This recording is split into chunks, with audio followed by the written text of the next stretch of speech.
debate en la construcción de una sociedad del conocimiento, la creatividad, la innovación. Y eso implica la voluntad política y tener las condiciones para dirigirnos hacia aquello. No es casualidad, no es aleatorio, no es fortuito de todas las acciones que estamos haciendo justamente para dirigirnos en la construcción de esa sociedad. Lo que quisiera señalar en estos breves minutos que presentaré cuáles son estas grandes orientaciones es cuál es el cambio de paradigma que estamos buscando en esta propuesta, porque no es cualquier tipo de sociedad del conocimiento. De hecho, en este momento el mundo vive una sociedad del conocimiento, pero nosotros estamos planteando otro tipo de sociedad del conocimiento, no lo que se denomina en la literatura económica, de economía política, del capitalismo cognitivo, sino lo que buscamos construir justamente es la economía social del conocimiento. Es una propuesta de Ecuador, es una propuesta justamente en el marco de la historia y en el marco del momento que vive Ecuador en estos días. Esta presentación va a tener una articulación más que nada histórica, económica, académica, y obviamente no podemos deslindarnos de la parte política, pero tendrá un enfoque más académico en el sentido de que obviamente estamos dentro de la universidad y en buena hora ahí se puede dar un lujo de tener, llamémoslo así, un tipo de lenguaje más académico que cuando se está en un foro más político. Y quiero señalar y ponerlo primero en perspectiva histórica, por qué esta es la propuesta de la Revolución Ciudadana, por qué esta es la propuesta de que nosotros, según el análisis que hemos hecho, es la única salida, una de las pocas salidas que tenemos como país. En ese marco quisiera hacer un breve recuento, obviamente muy simplificado, de la historia de los países que han tenido éxito entre comillas. Estaremos cuestionando siempre todo lo que está dentro del marco de los marcos teóricos. Acordémonos que la ciencia a nivel mundial puede ser objetiva, pero no es neutra, y lo que se utiliza en ese sentido, en la forma de diagnosticar o las metodologías que se utilizan dan un sentido a esa ciencia. Estaré criticando sistemáticamente la mirada neoclásica de la economía, cómo se hacen los análisis justamente que te llevan a ciertos lugares comunes para tomar ciertas decisiones comunes, que todos en América Latina muchas de las veces nos hemos dado cuenta de aquello, pero no hemos podido romper con esta filosofía, con esta perspectiva neoclásica de la sociedad. Dentro de los países que han tenido un éxito, nosotros podemos encontrar una tipología de 5 tipos de países que han tenido éxito. Uno son los países colonizadores, o que han tenido esa riqueza, esa generación de riqueza, esa acumulación originaria a través de la fuerza o a través de terceros países. Nos referimos aquí principalmente a los países europeos, a los países, a Estados Unidos, justamente, en donde su riqueza fue a costa de terceros. Un segundo grupo de países hicieron su acumulación, hicieron su generación de riqueza principalmente a través de la eliminación de la democracia. Son los países con dictadura, son los países justamente que principalmente eliminando la democracia produjeron esa acumulación a través de la explotación laboral principalmente. Existe un tercer grupo de países, los denominados en la geopolítica mundial los países tapón. Yo personalmente no creo en los milagros. Un ejemplo de esto son los países justamente de Asia, que estuvieron en el lugar preciso, en el momento preciso, justamente en el momento, por ejemplo, de la Guerra Fría. Ahora sería el equivalente, por ejemplo, cómo le está yendo a Israel, y la economía política en la cual ciertos países no podían darse el lujo de fracasar porque eran modelos de países a seguir por el mundo entero. Entonces los países asiáticos, el milagro entre comillas de los tigres asiáticos no es tan milagro, es justamente que estuvieron en el momento preciso en donde en este caso Estados Unidos y los países aliados sistemáticamente tenían una política de comercio internacional que garantizaba todo lo que hagan, llamémoslo así, comprar sus productos. Entonces obviamente era muy difícil que fracase. El cuarto grupo de países son los países que son países continentes, los denomino yo. Son los países que son en sí mismos, dado su tamaño, producen economías de escala y con política industrial adecuada y con una política de incremento de la demanda, en este caso también del consumo, ha llevado a que tengan desempeños bastante importantes. Me refiero principalmente en este caso a los BRICS, Brasil, Rusia, India, China y Sudáfrica, que no necesitan necesariamente del comercio internacional y con una buena política endógena pueden realmente sacar adelante sus países y pueden redireccionarlo en el marco de este éxito macroeconómico. Un quinto grupo de países son los países que buscaron diversificar su producción, incorporando tecnología y basando su acumulación en recursos naturales. Justamente son países que, teniendo la suerte de tener recursos naturales, hicieron una inversión adecuada en un cambio en el patrón de especialización y obviamente incorporando ciencia, tecnología e innovación a sus economías. Si es que nosotros vemos a Ecuador en este marco de esta tipología muy simple, realmente eso tiene que ser problematizado porque muchos países pueden caer en una u otra tipología, simplemente por dar un ejemplo. El propio Estados Unidos puede ser que sea de la tipología 1 como país colonizador, pero también que tenga la suficiente economía de escala, o la propia Corea, que puede ser parte de la tipología 1 y de la tipología 2 y de la tipología 3, es decir, país que eliminó la democracia y país que justamente estuvo en un momento preciso, en un lugar preciso, en el momento de la Guerra Fría. Entonces esto es mucho más problemático, pero vale la pena señalar que en el caso del Ecuador ni somos un país colonizador, ni somos un país con dictadura, no somos un país, en este caso Japón, no estamos en un lugar estratégico en la geopolítica mundial, sí quizás en un lugar privilegiado, no somos un país continente, y en ese marco la única salida que tenemos nosotros como país, si es que queremos dar el salto cualitativo, es justamente usar adecuadamente los recursos naturales, pero invirtiendo en ciencia, tecnología e innovación para hacer ese cambio en la matriz productiva. Si es que nosotros vemos el gráfico de la pantalla siguiente, nosotros vemos un ejemplo muy claro de la diferencia de dos continentes que partieron del mismo punto desde 1980. En este caso me refiero a Asia y América Latina. Quitando la parte de la economía política mundial que acabo de señalar, nosotros vemos que América Latina, la productividad del Ecuador de América Latina y de Ecuador y de América Latina se mantiene constante, como ustedes pueden ver, es la línea verde, en tanto que la productividad de los países asiáticos ha ido creciendo sistemáticamente.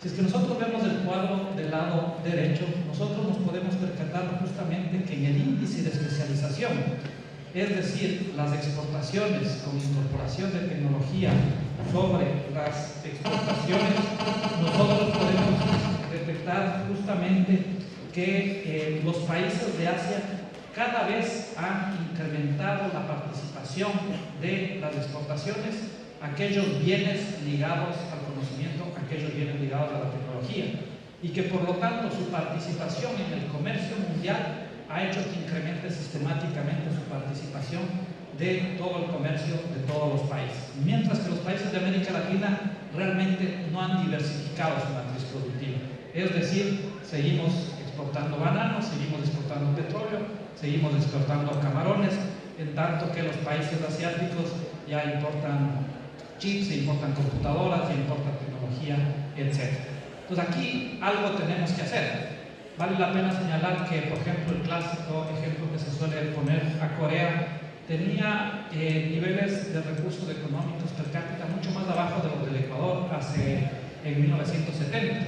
Sin embargo, el crecimiento obviamente nos ha dejado muy atrás por haber hecho ciertas políticas adecuadas y obviamente por haber estado en el momento preciso. ¿A qué me refiero con esto? Me refiero con esto justamente que la acumulación basada en recursos naturales estratégicos sigue un cambio en el patrón de especialización con incorporación del conocimiento, no permitirá justamente, inclusive con política redistributiva, bloquearía la posibilidad de reducción acelerada de la pobreza y de la desigualdad.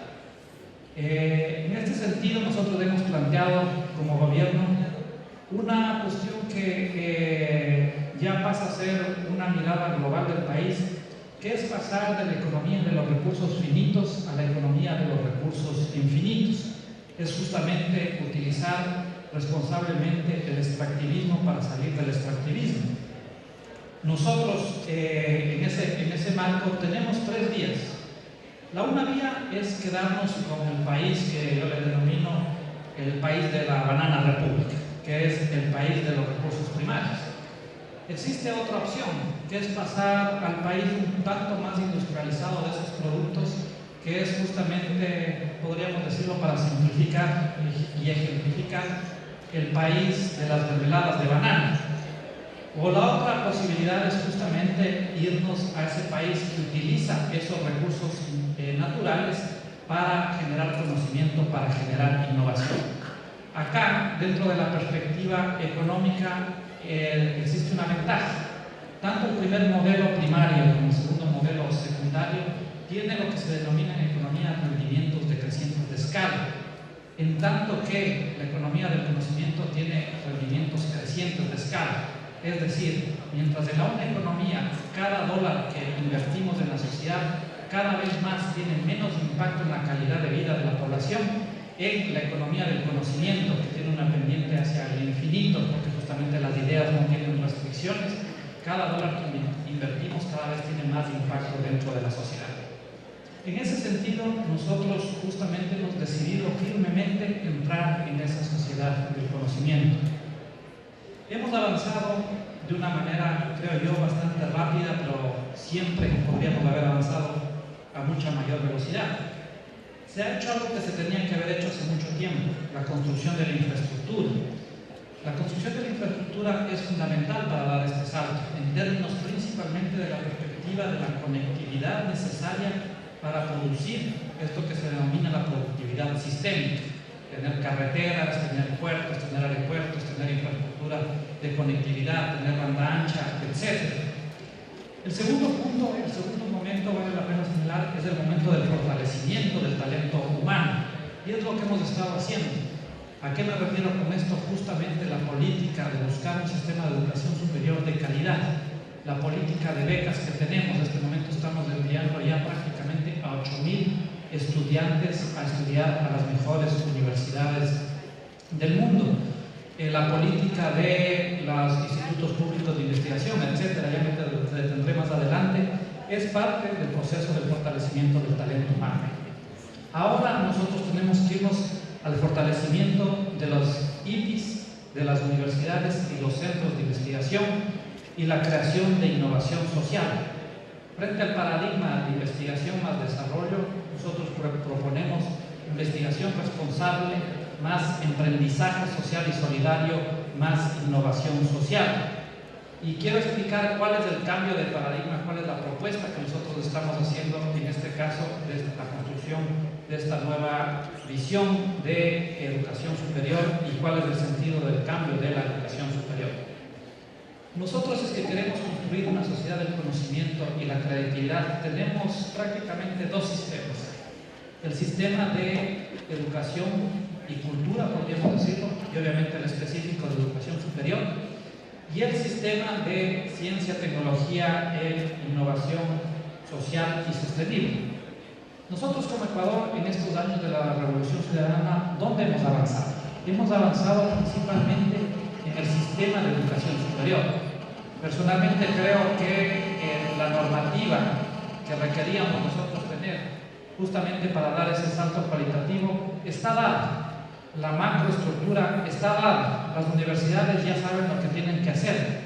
Es necesario ajustar, pero ya el cambio macro, el cambio estructural y los lineamientos es una cuestión que ya se ha disputado y se ha realizado un cambio político estructural para que las universidades redireccionen su paradigma de universidad. Aquí tenemos que acordarnos, y siempre entre paréntesis sostengo, que cuando uno hace un cambio en el sistema de educación, uno tiene que preguntarse qué tipo de sociedad está construyendo. Claramente, el modelo viejo de universidad que queríamos era una universidad de la élite, para una sociedad del privilegio. Y justamente eso es lo que nosotros buscamos romper. Hay que ajustar, habrá que hacer normativa todavía importante, complementaria, pero los grandes cambios y las grandes reformas en el campo de la educación superior yo creo que están ya decantadas. Lo que nos hace falta mucho a la sociedad ecuatoriana justamente es hacer y construir el sistema de ciencia, tecnología e innovación social y sostenible. Ese es uno de los retos que tenemos, que para construir este sistema necesitamos el fortalecimiento de un sistema de educación superior sólida, es evidente, pero creo que justamente era necesario hacer esta primera reforma de la educación superior para dar inicio a este nuevo segundo momento, que es el momento de la ciencia, la tecnología y la innovación. Y es por eso que este año justamente nosotros lo hemos denominado, al menos dentro de la CENESID, ya no el año de la educación superior, sino el año de la ciencia, la tecnología y la innovación.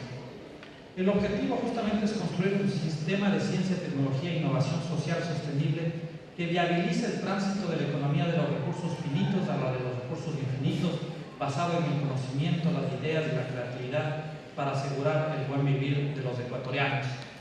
En ese marco, la visión es construir un sistema de ciencia, tecnología e innovación social sostenible que genere conocimiento y lo democratice, así como una de las políticas principales que nosotros tenemos dentro de la Revolución Ciudadana, que es democratizar o redistribuir la riqueza y los ingresos. Nosotros creemos que a la democracia y a la economía de la ciudadanía, el cambio estructural es la redistribución del conocimiento, la redistribución, en este caso, justamente de la educación y la democratización en el acceso a la educación, con objetivos claros. Acá no es una cuestión de que el objetivo sea la acumulación del capital. Acá el objetivo justamente es tener una ciencia para satisfacer necesidades, garantizar derechos y potenciar las capacidades que tienen tanto los individuos como los territorios, y con esto generar un nuevo patrón de acumulación sostenible ambientalmente. A su vez, como señalaba, uno de los puntos indispensables es asegurar el derecho al conocimiento de la población y recuperar el sentido de lo público común del mismo. Edificar un sistema de ciencia, tecnología e innovación sostenible que permita la inclusión y la cohesión social y recuperar el circuito de la dependencia tecnológica causada del neodependentismo, es decir, justamente tener una sociedad emancipada. En este marco yo quisiera entrar en un tema que a mi modo de ver es fundamental, que es la mirada de la educación superior en la cual nosotros intentamos construir. Nosotros estamos en la tercera ola de reformas universitarias en el Ecuador y yo diría en América Latina. Y en el caso de Ecuador, la primera ola vino acompañada con la reforma, en este caso de Córdoba, donde se buscaba que la universidad recupere una autonomía frente al Estado y frente a la Iglesia principalmente. Luego vino una segunda ola de reformas que fueron en el momento del neoliberalismo, donde se buscó la mercantilización y la privatización de la educación superior. Y en este tercer momento estamos en un momento de la recuperación de la construcción de una sociedad del conocimiento desde una perspectiva abierta y común para todos. Pero aquí, a diferencia de las otras reformas, la universidad deja de ser la unidad de análisis de la reforma. Y es por eso que ustedes pueden ver en el gráfico siguiente, en ese gráfico, lo que realmente se busca dentro de la reforma. Lo que se busca dentro de la reforma es la construcción de este intelecto colectivo social. Y eso implica tener otro tipo de universidad, una universidad que permita ser el nucleador, articulador de los diferentes actores de la sociedad. En este caso el Estado, el sector privado, las economías privadas, las diferentes economías, como por ejemplo la economía social y solidaria, los actores sociales y obviamente el Estado y los diferentes gobiernos autónomos descentralizados. Esto es construir, y este es uno de los objetivos, miles, millones de cerebros interconectados, millones de redes de conocimiento. Y en este sentido nosotros buscamos construir una universidad que esté acorde a las necesidades del país y que busque su transformación, no una universidad que esté alejada de las necesidades del país. Y es importante señalar esto porque si es que nosotros hacemos un análisis los últimos 20, 25 años, tuvimos una universidad que estaba en la Torre de Marfil, que lo único que hacía principalmente es importar conocimiento y dada la estructura productiva del Ecuador, no generaba profesionales en función de un objetivo de la transformación social, sino era realmente inerte a un statu quo que buscaba mantenerse porque eso permitía el privilegio de una acumulación de pocos grupos de poder y pocos grupos económicos dentro de la sociedad ecuatoriana. Y todavía continuamos, y todavía la disputa política continúa. Nosotros podría decir, y esto es justamente uno de los retos, nosotros somos muy autocríticos dentro del gobierno, nosotros no hemos podido hasta el momento cambiar el patrón de especialización del país. Seguimos siendo un país primario exportador y secundario importador.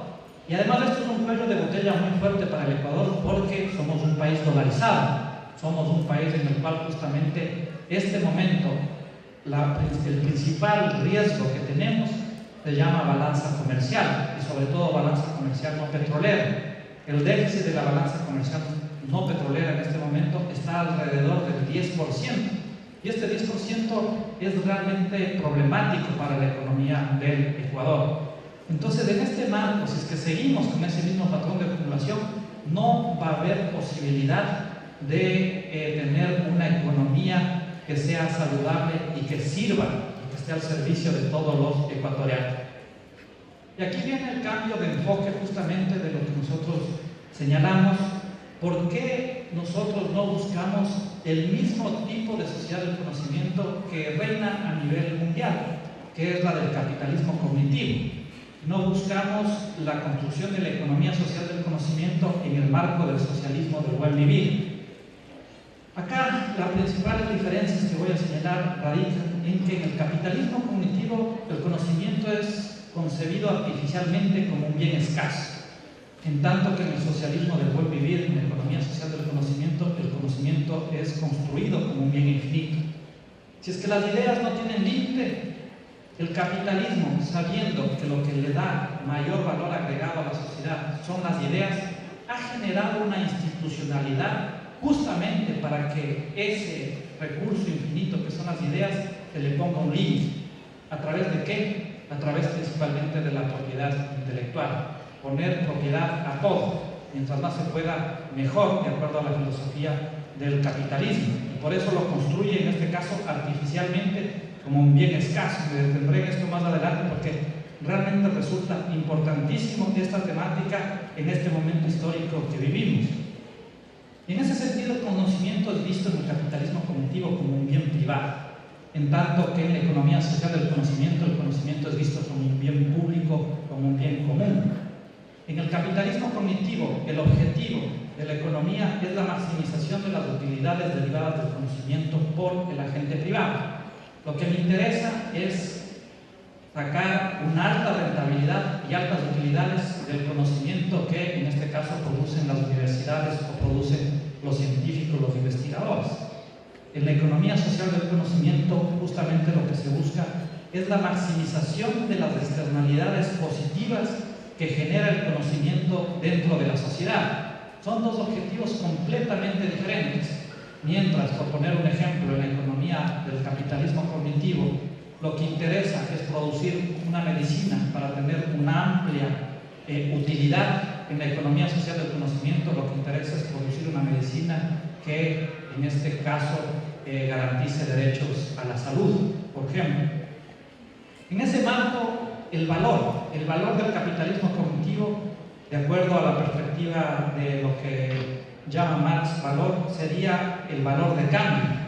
En cambio, justamente en la economía social del conocimiento, el valor que se privilegia es el valor de uso. En el uno justamente es a través del precio y la utilidad, en el otro justamente es a través del beneficio social que produce ese conocimiento. El conocimiento en el capitalismo cognitivo se produce principalmente de una manera competitiva. El conocimiento en el socialismo del buen vivir se produce de una manera colaborativa, un conocimiento producido en red. La propiedad intelectual en el capitalismo cognitivo es exclusivamente privada y principalmente ligado a quien financia ese conocimiento.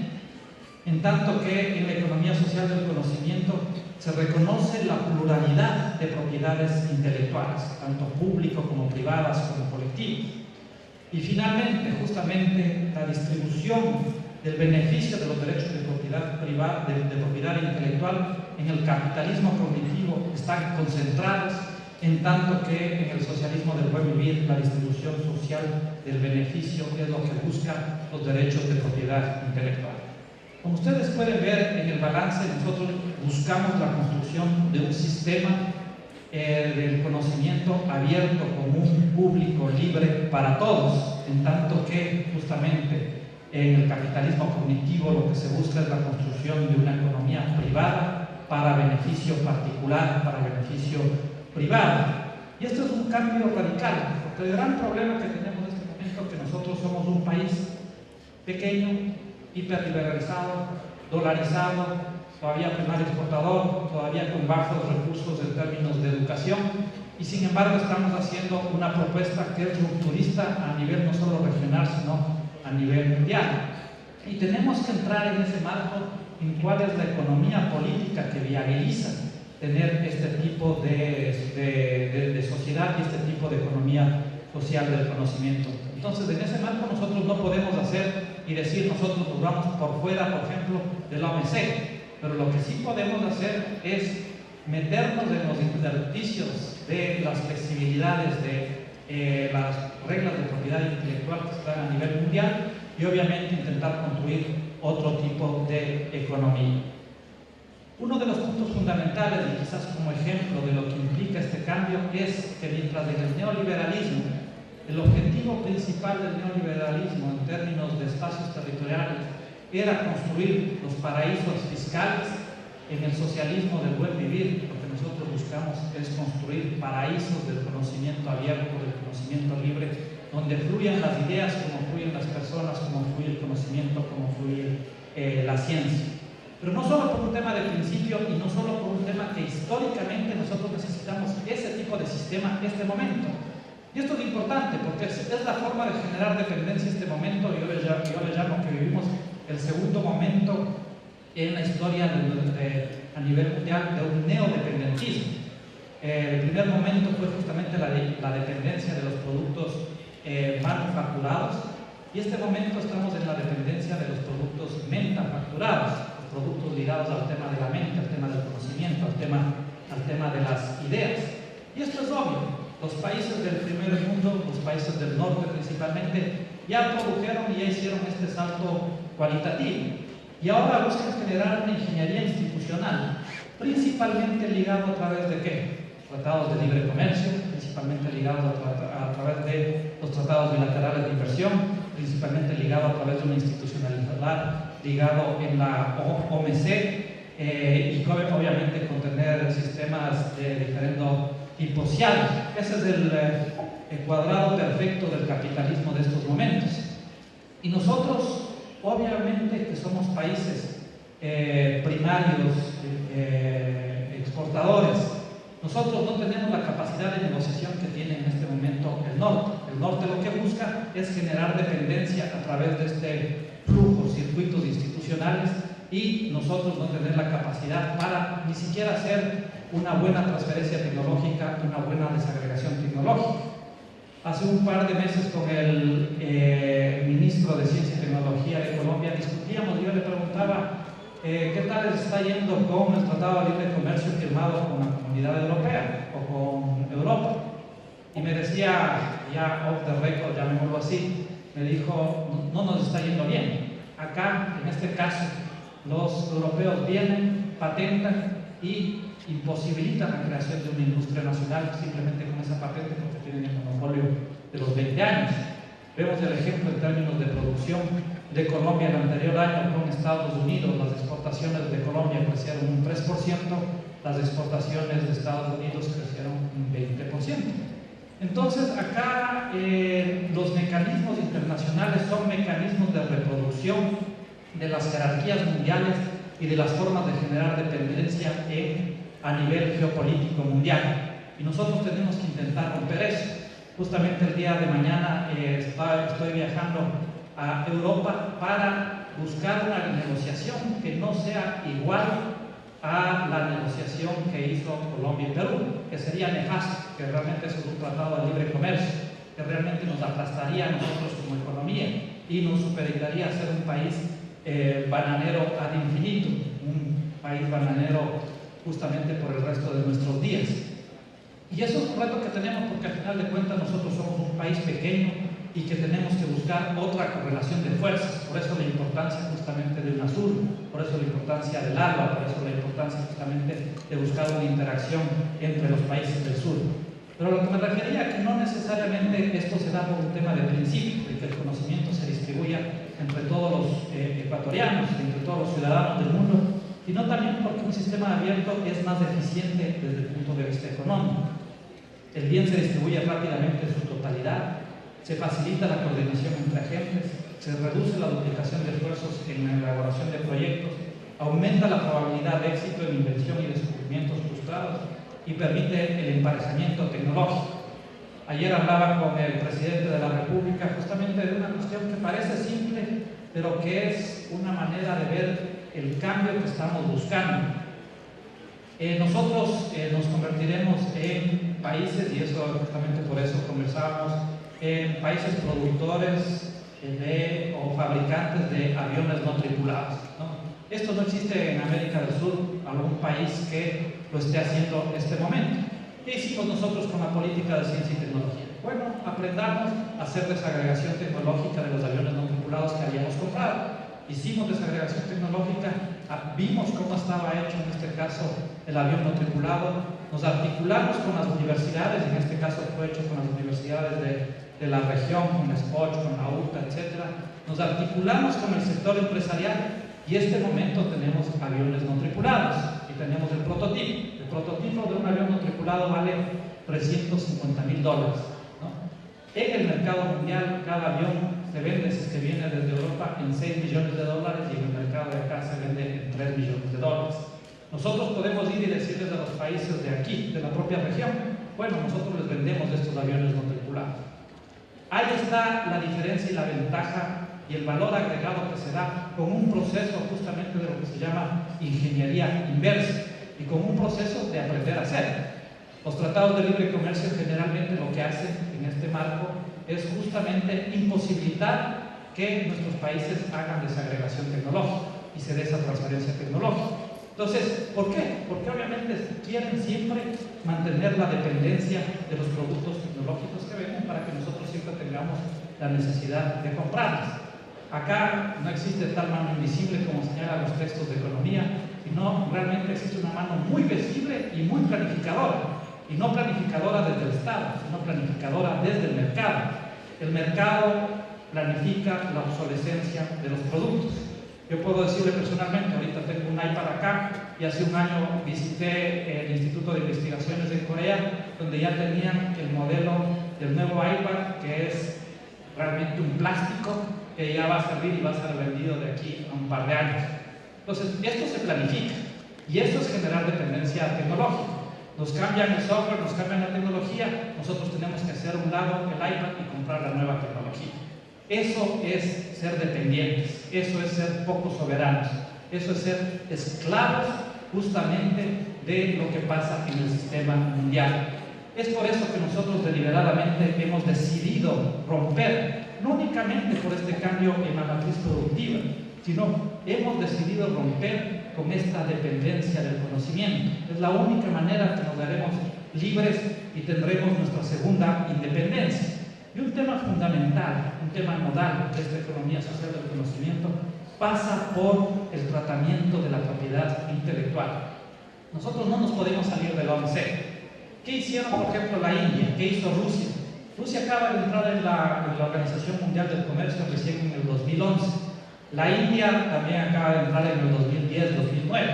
Nosotros entramos en 1996. Como dice el presidente, nosotros somos los mejores estudiantes del Fondo Monetario y del Banco Mundial, que hacemos excelente la tarea para realmente sacar un 10 en la política pública de este tipo de organizaciones. Pero nosotros, si es que la propiedad intelectual nos decían que eran 20 años, nosotros poníamos 40 años, ¿no? Y nosotros vemos que tenemos en este momento una ley de propiedad intelectual que va mucho más allá de las leyes de propiedad intelectual a nivel internacional. Nosotros en ese sentido tenemos ya una propuesta que lo someteremos a debate, que es el Código de Economía Social del Conocimiento, donde vamos a derogar la ley de propiedad intelectual para tener una ley de propiedad justamente más acorde a esta perspectiva de la construcción de un paraíso del conocimiento. A ver, y justamente lo que buscamos en esta propuesta del nuevo modelo de propiedad intelectual es construir un sistema de propiedad intelectual que desarrolle la actividad creativa y la innovación socioeconómica, facilite la transferencia tecnológica y el acceso abierto al conocimiento y la cultura y rompa la dependencia cognitiva. Esto es fundamental señalar. Acá nosotros no romperemos la dependencia cognitiva con el sistema de propiedad intelectual que tenemos no solo en Ecuador, sino en la región. Y eso implica también trabajar de una manera colectiva y cooperativa con el resto de países de la región en el marco de UNASUR. Dicho sea de paso, con las conversaciones que hemos podido tener con el presidente, yo le pedí que peleemos, llamémoslo así, por la presidencia del COSUCTI en UNASUR, del Consejo de Ciencia y Tecnología de UNASUR, y justamente ganamos, tenemos en este momento la presidencia, porque esto tenemos que plantearlo a nivel regional, es que no vamos a salir adelante. Y simplemente para que se entienda esta mirada de lo que pasa a nivel mundial, esta forma de propiedad intelectual produce lo que en economía se llama la tragedia de los anticomunes. ¿Qué es la tragedia de los anticomunes? Que la privatización de la propiedad intelectual y el sobrepatentamiento genera una subutilización del bien. Si es que yo patento, yo estoy monopolizando el uso de ese conocimiento durante 20 años. Por lo tanto, todos pueden ver, pero nadie puede tocar. Y por lo tanto, en ese sentido, el uso que debería beneficiar a toda la sociedad solo beneficia generalmente al monopolista, que generalmente es el que financia la investigación. Y en este marco la propiedad está concentrada en monopolios e imposibilita el aprovechamiento social del conocimiento.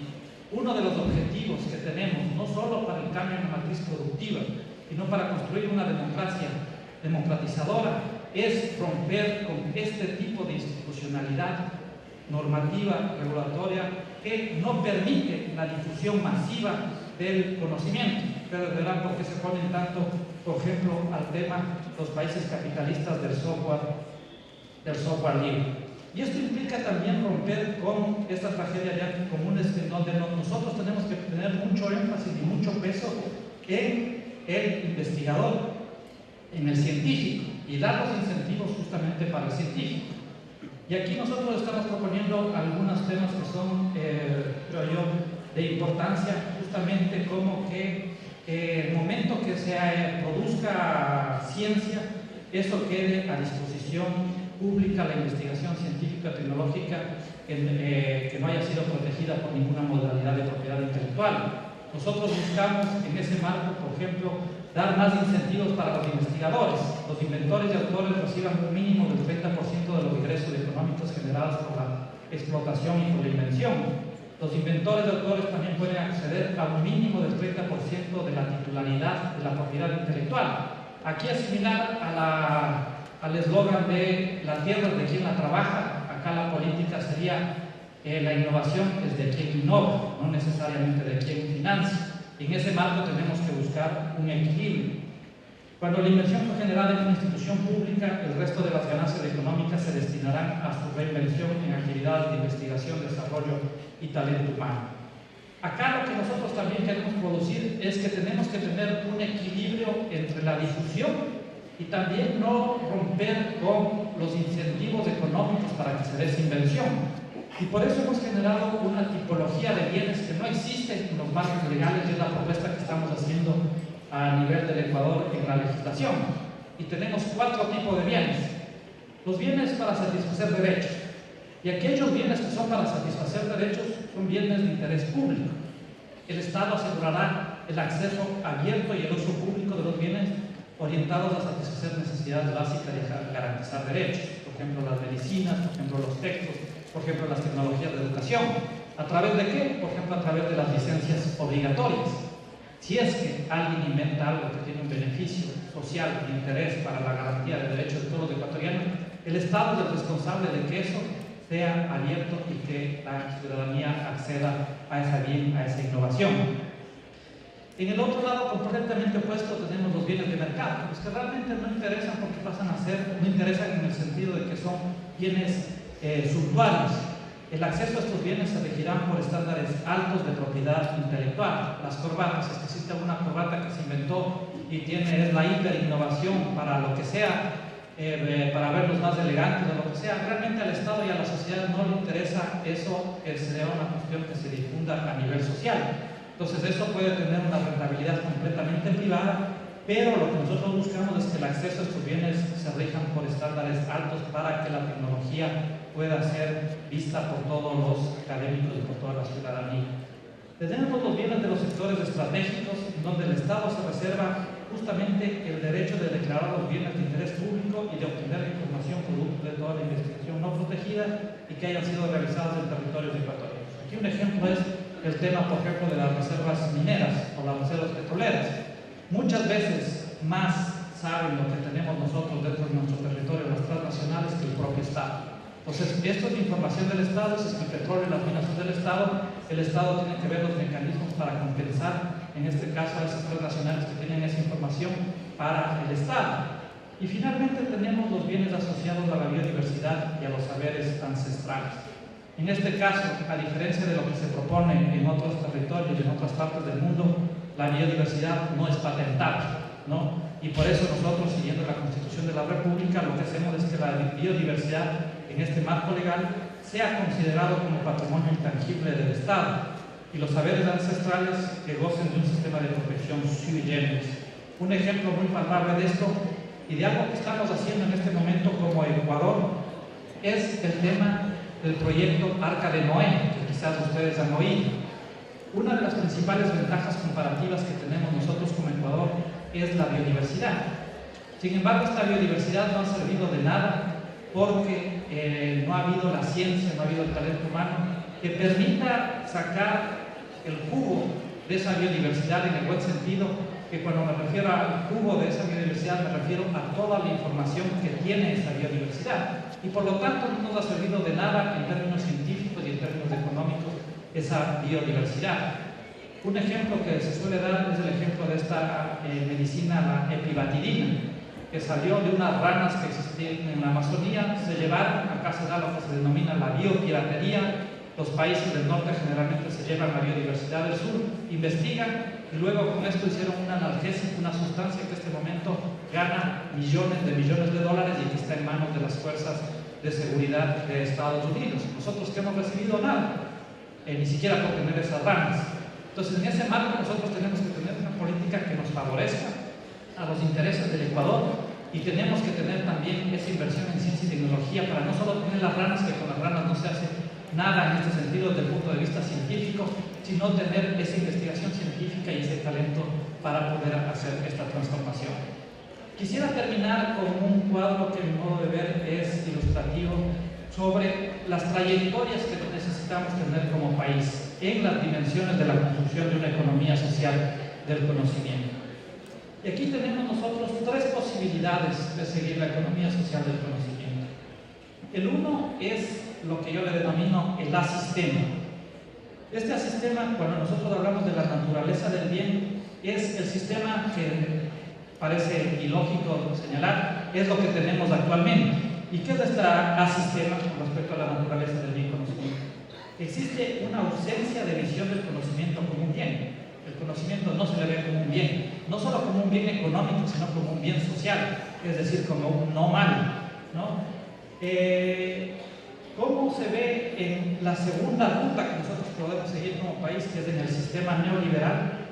La visión y la naturaleza del bien es la visión del conocimiento como un bien privado. Los institutos públicos de investigación no generan conocimiento, las empresas privadas no generan conocimiento. Simplemente veamos el tema de lo cuánto están invirtiendo cada una de estas instituciones dentro de la ciencia, la tecnología y la innovación. Las universidades privadas, el 1.7% de su presupuesto. Ni siquiera cumplen lo que se tiene que cumplir, que es llegar al 6%. las universidades, las empresas privadas el 0.38 de las ventas. Y en este caso, el Estado está llegando al 0.40-45% del PIB. Con esas inversiones nosotros no vamos a ningún lado. Y esa es la inversión que hemos tenido sistemáticamente en el Ecuador.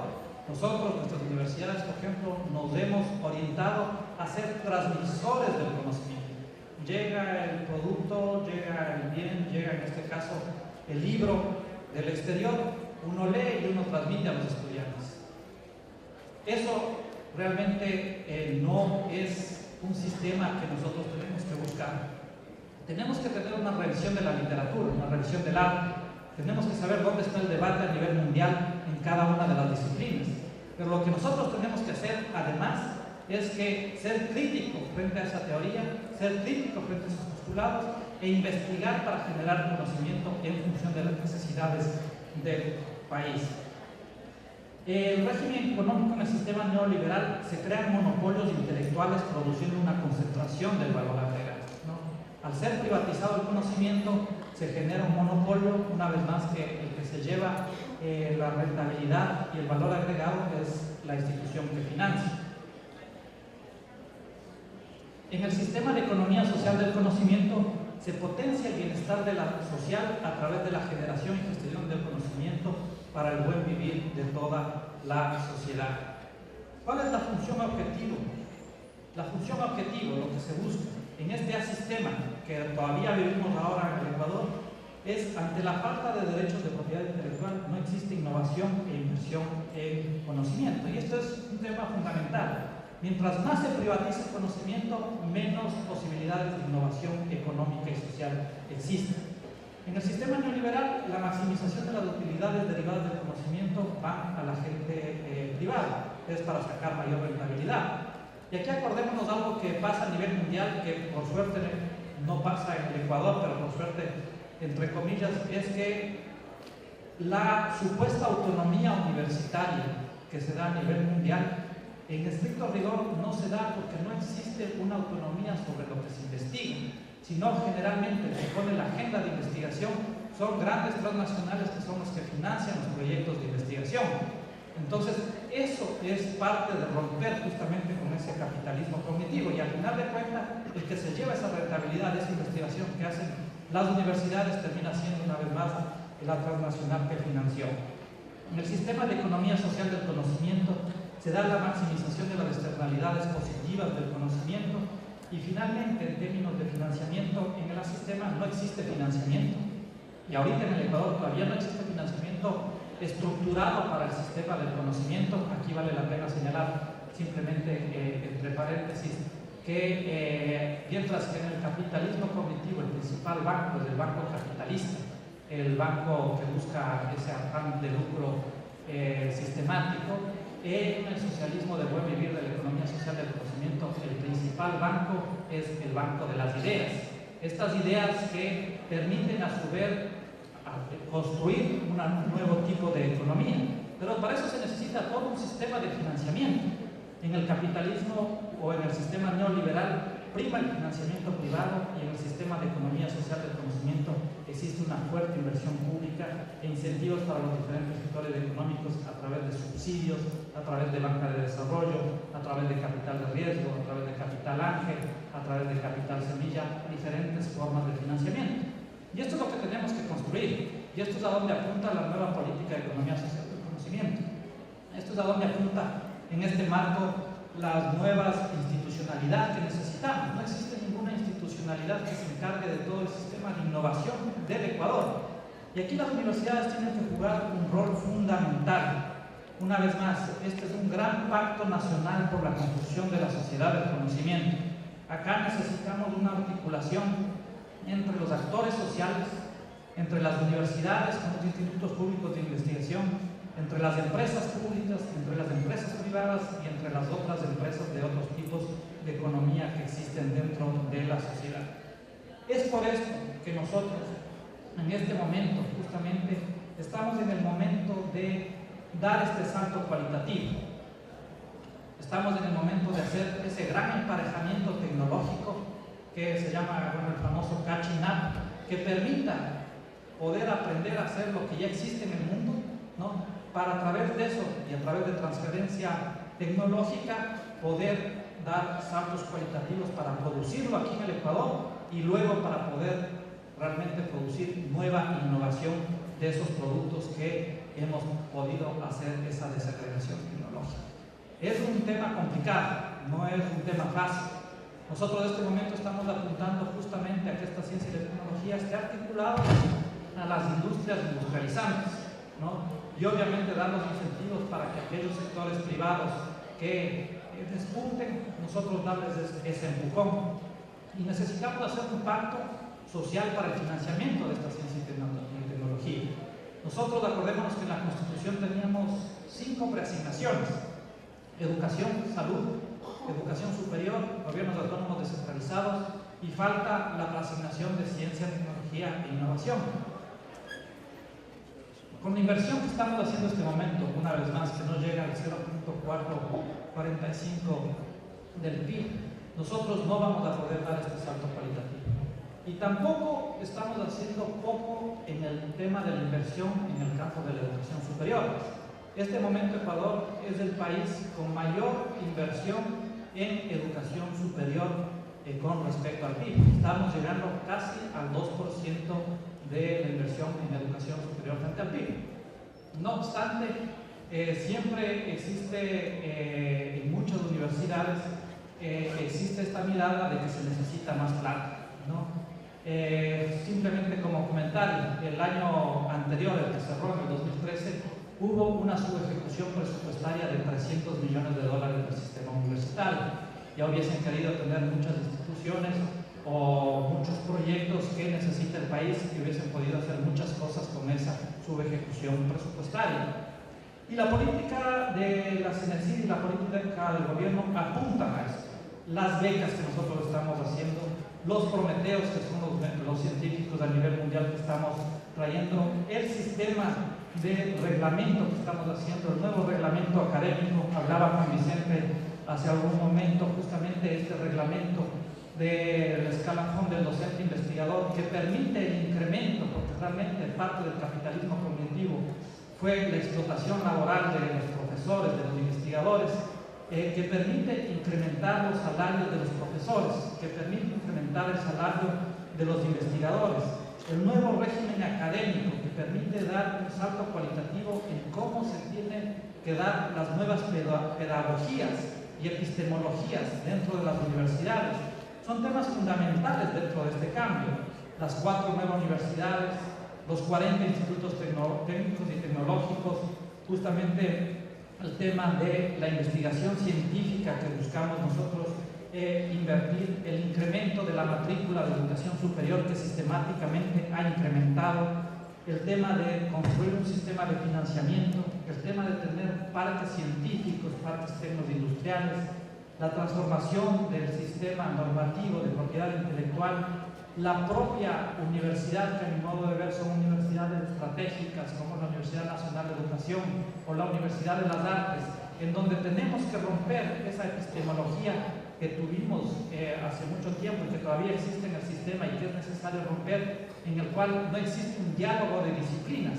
Y lo que hacía justamente el Fordismo y el Taylorismo es separar las ciencias de las artes, cuando lo que nosotros tenemos que hacer, si es que queremos construir una creatividad social, es volver a fusionar el arte y las ciencias. Tenemos que buscar este diálogo interdisciplinario. Hemos lanzado y vamos a lanzar ya públicamente, a través del régimen académico, un gran debate sobre qué tipo de facultades de educación nosotros necesitamos en nuestras universidades, porque realmente este es un ciclo vicioso. Si es que tenemos malas facultades de educación, tenemos malos profesores y por lo tanto eso repercute en los estudiantes de primaria o de secundaria. Todos estos temas de este tipo de políticas que estamos haciendo apuntan a esto, apuntan a construir una sociedad del conocimiento y apuntan, no quiero dar los resultados, no quiero dar los indicadores porque me demoraría mucho, pero ya existen resultados importantes. Quizás dar uno que es fundamental, el tema de la democratización del conocimiento. Nosotros teníamos un sistema universitario en el cual era un sistema de una torre de marfil. Solo asistían, de cada 10 estudiantes que asistían a la educación superior, 7 venían del quintil más rico. Este momento con la política de gratuidad, este momento con la política justamente de tener un nuevo sistema de admisión y nivelación, este momento justamente con tener una política de becas y ayudas económicas para los más pobres, estamos produciendo un gran proceso de democratización dentro de la sociedad ecuatoriana. A nivel del Ecuador se ha duplicado la matrícula del 20% más pobre. El día de ayer estuvimos calculando qué ha pasado aquí en el Ecuador, en Manabí, y la matrícula aquí en Manabí del 20% más pobre incrementó del 9.9% a casi el 20% la matrícula. Esto es en buena hora para la sociedad de Manabí y para el Ecuador. Cada vez más pobres entran al sistema universitario y este es el mejor mecanismo de salir de la pobreza. El día de hoy también sacamos la cifra de cuántas personas, por ejemplo, recibirán una beca como parte de la ayuda económica por ser familiares de personas que reciben el bono de desarrollo humano.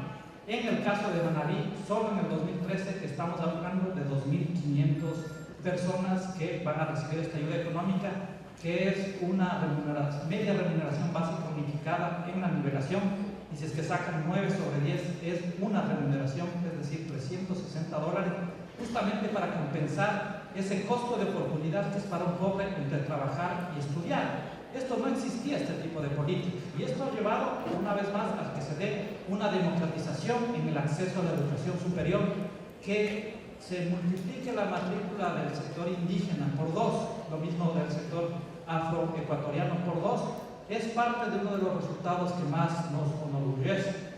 Vale la pena señalar que Ecuador, en este momento, es el país con el 27% de la matrícula en educación superior del quintil más pobre, tiene la tasa más alta de toda la región de Sudamérica. Y nosotros podríamos seguir con algunos logros que hemos conseguido. Lo que sí tenemos que tener muy claro es que tiene que haber una interacción de objetivos y tenemos que trabajar de una manera justamente conjunta, holística, colaborativa, para cumplir 4 objetivos principales en el campo de la educación superior. 1, tener un sistema de calidad y de excelencia. 2, tener un sistema democratizado. 3, tener un sistema pertinente. Y 4, tener un sistema justamente que permita la autodeterminación del pensamiento, que permita la generación de conocimiento. Son objetivos grandes, son objetivos ambiciosos, son objetivos que no se verán en este momento. Simplemente el ejemplo de los 8.000 estudiantes que se van a las mejores universidades del mundo. Cuando regresen acá al país, no solo las universidades serán otras, sino la sociedad será otra, porque realmente ya estaremos construyendo todo un sistema, una inteligencia colectiva que permita dar un salto cualitativo a la sociedad que en este caso reclama por esta transformación social. Estamos convencidos que nosotros no únicamente estamos haciendo esto por un cambio en la matriz productiva, que lo necesitamos, porque si no hacemos este cambio no podremos superar los problemas estructurales de pobreza, desigualdad y de calidad de vida, sino sobre todo justamente porque nosotros no podremos ser libres, porque nosotros estaremos dependiendo de ese conocimiento, y en este sentido la segunda independencia del Ecuador y de América Latina está en la medida de que seamos capaces de generar pensamiento propio, que seamos capaces de generar conocimiento para satisfacer las necesidades del Ecuador.